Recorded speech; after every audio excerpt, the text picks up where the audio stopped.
Hello, welcome back to the channel.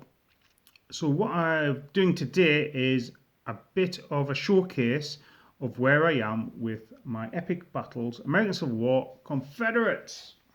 So I've been working on these on and off since they've been released, so that's almost 2 years now. And actually, I'm getting to a point where the army's almost finished. I've got a bit more basing to do for my Confederates and flags, and that's about it really. It's been a joy to paint. I really love the epic look of the epic battles. I think Warlords achieved what they wanted to achieve with it. I've managed to have a few games of it now, some big multiplayer games, some small, some one-on-one games, and we're about to launch a club campaign with it. So pending how the sides fall, because I've got Union and Confederates, I don't know which side I'll be on. So as you see here, this is a finished Confederate unit. I say finished, I'm going to put a bit of grass on the base as well. So what I'd started off with was sort of a ragged Confederate force, mixed colours, mixed greys. And I think with all these projects, you start off spending a lot of time on your models, and then you kind of strip it back and work out shortcuts and stuff. So this is one of the first regiments I finished painting. The other thing I need to do is kind of learn state flags, and I'm looking forward to that. And I'll write on the bases what state each one of the regiments are. Kind of plan on my force being sort of Army of North Virginia. That's where most of the battles fought. Particularly interested in the Antietam campaign. I think I've talked about that before. So here was a regiment, and what I've done here, I've used Callistra miniatures for the front rank.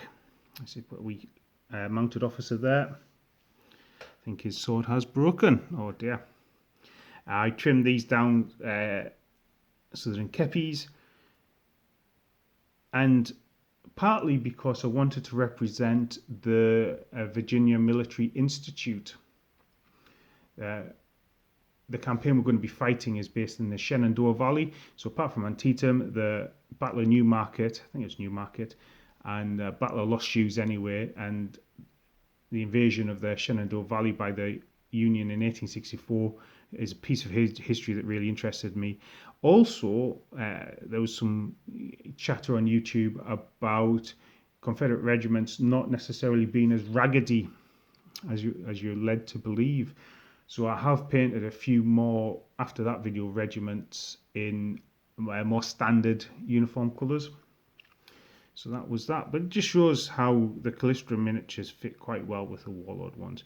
Because I'm using 3 regiments a base, 3 regiments a unit, 3 bases a regiment, I do apologise. Because I'm doing that, it's meant that I had a load of extra strips without command. So actually the Callistra miniatures stood in really well. Speaking of which, this is some Callistra cavalry. As you see, what I've done here, I've actually used bigger wooden bases. So if I put that side by side with the infantry, I think it just gives cavalry units, I do this across all my epic battles, I think it gives cavalry units a wee bit of a bigger footprint. This is the first stage with basing here, so I've not put the sort of second and third dry brushes on, and obviously grass. Wouldn't be cavalry. The other thing there, I noticed the kind of yellow, which was a colour of cavalry. Red for artillery, blue for infantry. So some dismounted cavalry here. Originally I did my dismount cavalry without horses on the bases. I do have some horse holder stands, but I saw my friend had done some dismounted cavalry horses on the bases. Like, yeah, that looks really cool. In fact, as we're chatting there, that's horse holder stands.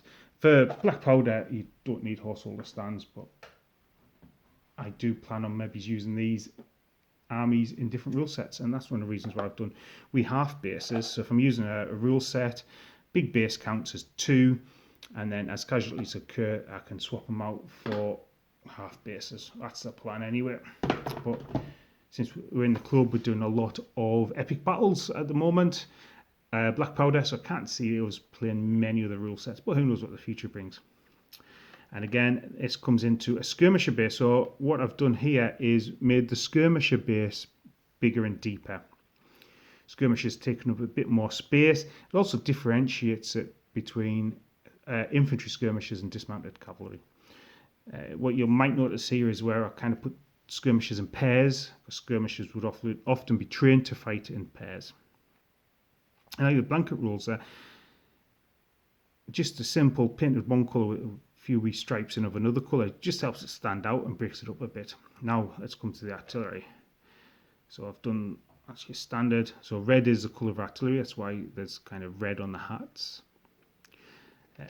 The red artillery guns, so we were watching Gods and Generals at the ACVC Hub, so we have a giant screen we can show stuff on. So we often have battles on while we're talking. Also use it for history talks where we can do PowerPoint on it. And there's quite a smart looking Confederate red wooded artillery battery. So I thought I've done a couple of guns that colour. Quite nice green there.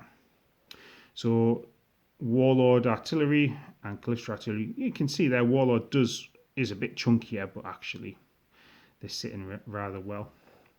And this is a work in progress. I might have showed these off before, but this is going to be my single unit of Confederate Zouaves, looking rather dapper there. So this was my test models for it, and I think they're looking rather swish, to be honest.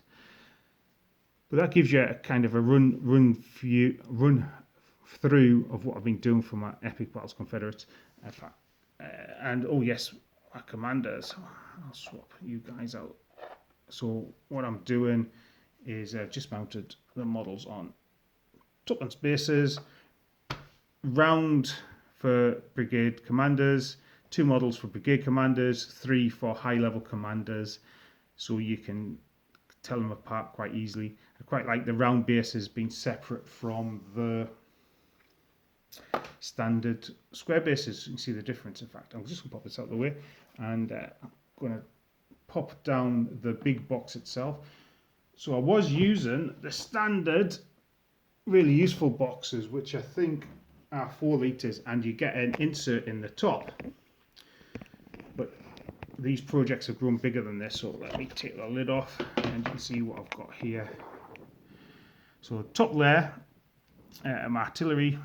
I'm using 2 guns of battery, extra cavalry, loads of cavalry, dismounted cavalry, horse holders. I need to do a few more officers, those half bases, and then in the bottom here, where the rest of my infantry sit. So you can see there I've got stuff sanded, ready to paint brown. I've got loads of flags to do still, but it's quite a sizable force. Like I said, it's about 20 infantry regiments all in, and some limbers there. I just think the limbers are beautiful looking models.